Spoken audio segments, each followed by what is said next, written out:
Hello everyone, welcome to LearnVee. I am Shivani Chauhan. इस video में हम लोग देखेंगे क्लास 7 हिंदी की बुक का चैप्टर 9 चिड़िया की बच्ची। माधव दास ने अपनी संगमरमर की नई कोठी बनवाई है। तो जो माधव दास एक पर्सन है, काफ़ी अमीर है, उन्होंने संगमरमर एक बहुत ही कीमती पत्थर होता है, उसकी कोठी, अपना बहुत ही सुंदर सा घर बनवाया है। पहले ज़माने में जो बहुत ही बड़े बड़े घर होते थे उनको कोठी कहा करते थे, जैसे इंग्लिश में हम लोग मैंशंस बोलते हैं ना, इस तरीके से। उसके सामने जो माधव दास का घर था, उसके सामने बहुत सुहावना बगीचा भी लगवाया है। तो घर के आगे बहुत ही खूबसूरत सा गार्डन भी उसने बनवाया था। उसको कला से बहुत प्रेम है, धन की कमी नहीं है, कोई व्यसन छू नहीं गया है, सुंदर अभिरुचि के आदमी है। फूल पौधे, रकाबियों के हौज़ों में लगे फव्वारों में उछलता हुआ पानी उन्हें बहुत अच्छा लगता है। तो वो कहते हैं कि मतलब कला के बहुत प्रेमी हैं, और धन की तो उनके पास, मतलब पैसे की उनके पास कोई भी कमी नहीं है, और कोई भी बुरी चीज़ तो उनको छूकर भी नहीं गई है।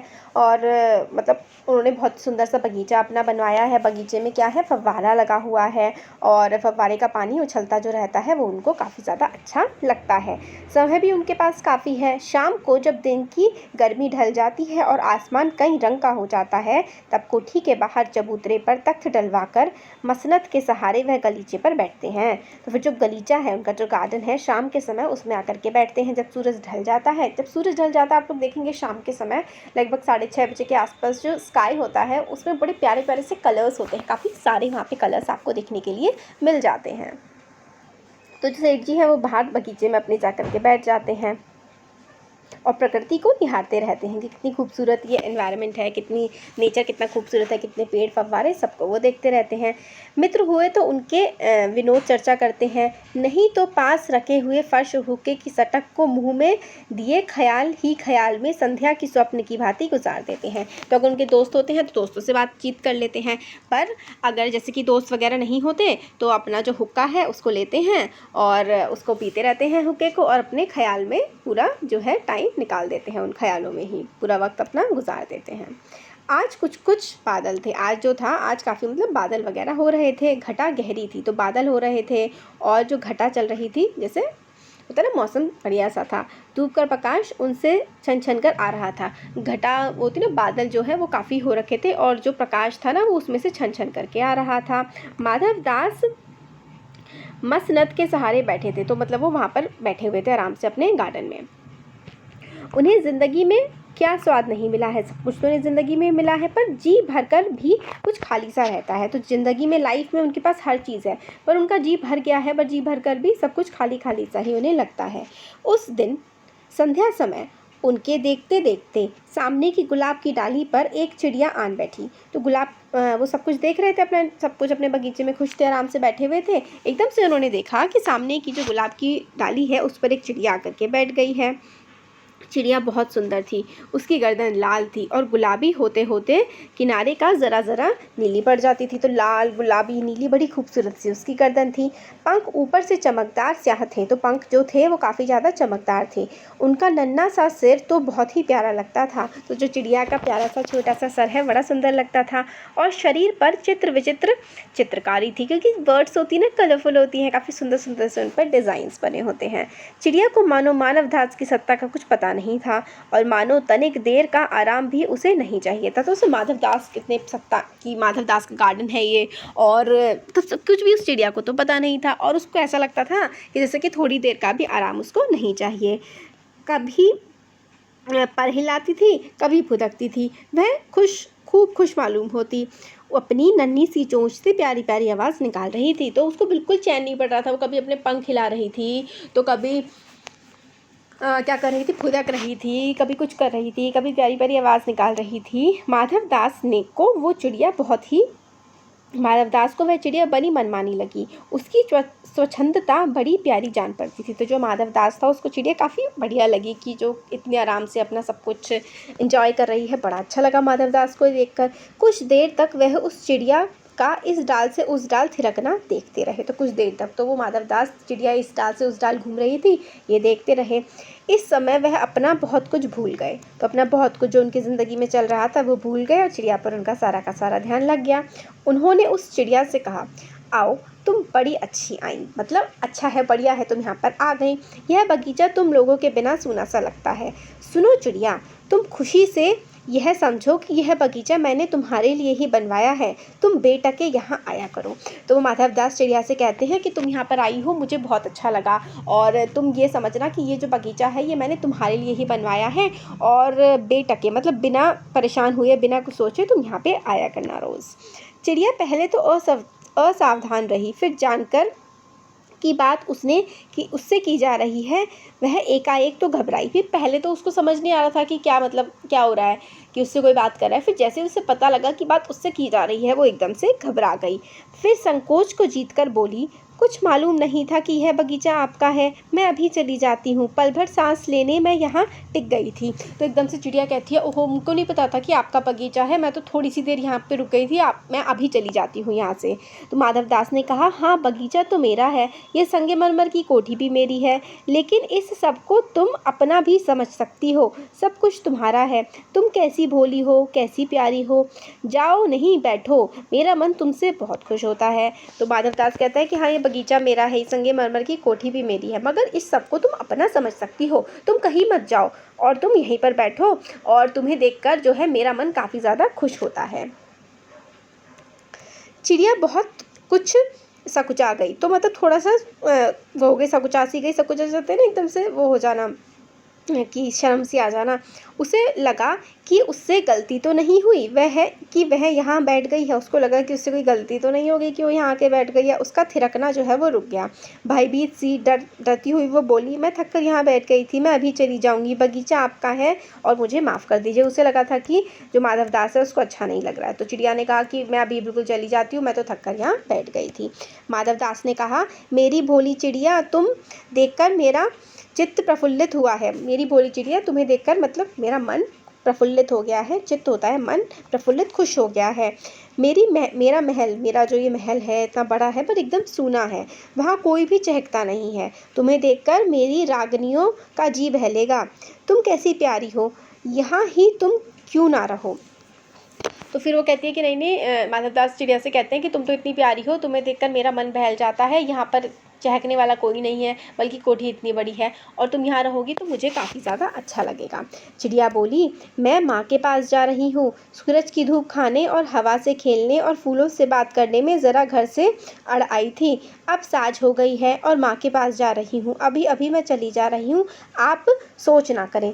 तो वो कहती है कि अरे नहीं नहीं, मैं तो, माधवदास उसे रुकने के लिए कह रहा होता है, पर वो कहती है कि मैं तो सूरज की धूप खाने, हवा से खेलने, फूलों से थोड़ी सी बातें करने आई थी, और अब ज़रा घर जा रही हूँ, वहाँ मेरा इंतज़ार कर रही होंगी, आप ये सब ना सोचें। माधवदास ने कहा, प्यारी चिड़िया, पागल मत बनो, देखो तुम्हारे चारों तरफ कैसी बहार है, देखो वह पानी खेल रहा है, उधर गुलाब हंस रहा है, भीतर महल में चलो, जाने क्या क्या ना पाओगी। मेरा दिल वीरान है, वहाँ कब हंसी सुनने को मिलती है। मेरे पास बहुत सा सोना मोती है, सोने का एक बहुत सुंदर घर मैं तुम्हें बना दूंगा, मोतियों की झालर उसमें लटकेगी, तुम मुझे खुश रखना, और तुम्हें क्या चाहिए, माँ के पास बताओ क्या है, तुम्हें यहाँ ही सुख से रहो मेरी भोली गुड़िया। तो वो माधवदास कहने लगता है कि देखो यहाँ सब कुछ, तुम पागल मत बनो, माँ के पास जाने की बातें मत करो, यहाँ देखो सब कुछ कितना अच्छा है, मेरे महल के अंदर चलो, मेरा दिल तो बिल्कुल खाली पड़ा हुआ है, और हंसना मुझे कहाँ ही नसीब होता है, तुम रहती हो, तुम रहोगी तो मैं हंसता रहूँगा, मेरे पास सोने मोती सब कुछ है, मैं तुम्हें सोने का घर बना करके दूंगा और उसमें मोतियों की माला लटकाऊंगा, तुम यहाँ बहुत खुश रहोगी, तुम्हें कहीं और जाने की ज़रूरत तो है ही नहीं। इस तरीके की बातें माधवदास चिड़िया से कह रहा होता है। चिड़िया इन बातों से बहुत डर गई। वह बोली, मैं भटक कर तनिक आराम के लिए डाली पर रुक गई थी, अब भूलकर भी ऐसी गलती नहीं होगी।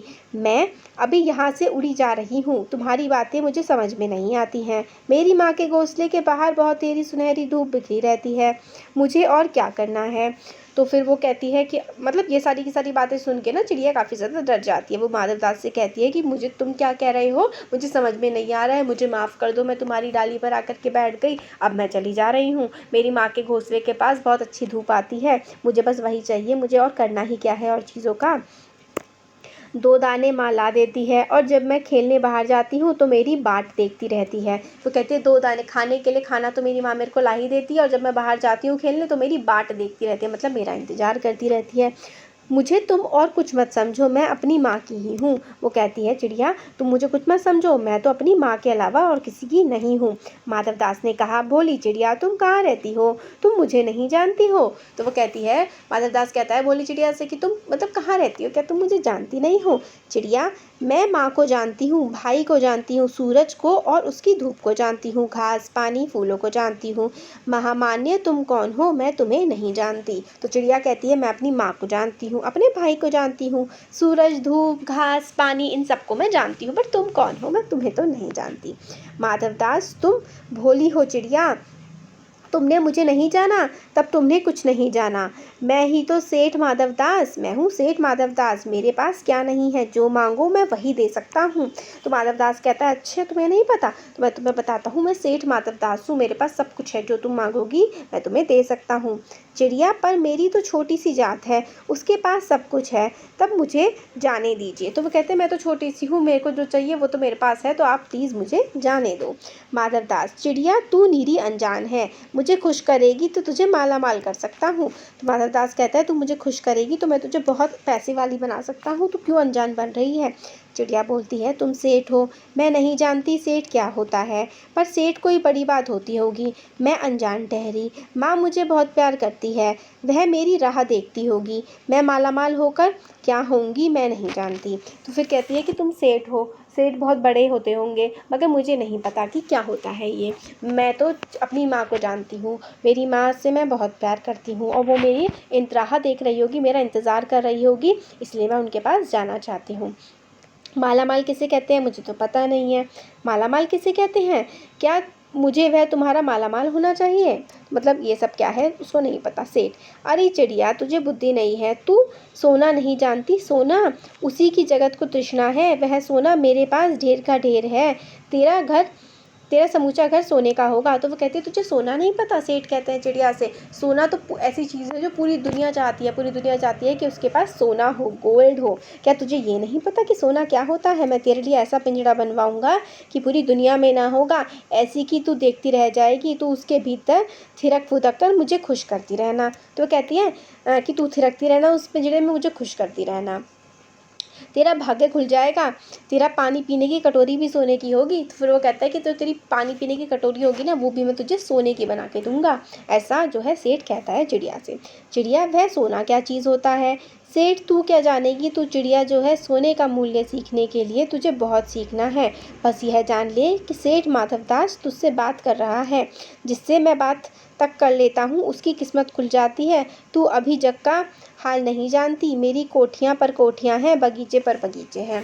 तो फिर वो कहती है चिड़िया से कहता है माधवदास कि तू मुझे को खुश कर रही है, तू मेरे पास रह जा, तुझे पता नहीं तू सेठ माधवदास से बात कर रही है, मेरे पास बहुत सोना है, मेरे पास कई कोठियाँ हैं, कई बगीचे हैं, तू मेरे पास बहुत ज़्यादा खुश रहेगी। दास दासियों की तो मेरे पास संख्या ही नहीं है, पर तूने जो है मेरा चित्त प्रसन्न किया है, मतलब मेरे मन को तूने खुश किया है।